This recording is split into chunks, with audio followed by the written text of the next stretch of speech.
অনেকদিন পর আবার ম্যাজিক করব। ওয়াও, কি সুন্দর গোলাপ ফুল চলে এসেছে। কিন্তু এসব ম্যাজিক দেখে লোকে অবাক হবে না।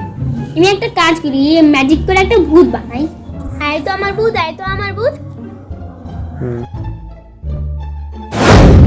বলুন ম্যাজিশিয়ান, আমি কি করতে পারি? আমি যেটা বলবো তোমাকে সেটা করতে হবে।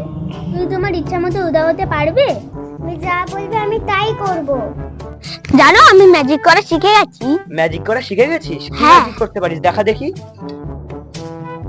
আরে এটা তো একটা ভূত, একে তুমি কোথা থেকে আনলে? দেখো, আমি একে গায়েব করে দেবো। ওয়াও, তুমি গায়েবও করে দিতে পারো? তুমি তো হ্যাঁ। সত্যি অসাধারণ ম্যাজিক করতে পারো। তুমি আমাকে গায়েব করো দেখি। আমি তো সবাইকেই গায়েব করে দিন, আমি আর ওদেরকে ফিরিয়ে আনবো না। আরে আমরা তো অদৃশ্য হয়ে গেলাম, কোথায়? তুমি আমাকে বাঁচাও। হ্যাঁ, আমি তোমাদেরকে এখনই ফিরিয়ে আনছি। এই ম্যাজিশিয়ানটা সত্যি ভয়ঙ্কর। এই ম্যাজিশিয়ান তো আমাদেরকে গায়েব করে ফিরিয়েই আনছিল না। হ্যাঁ হ্যাঁ, তুমি ঠিক বলেছো।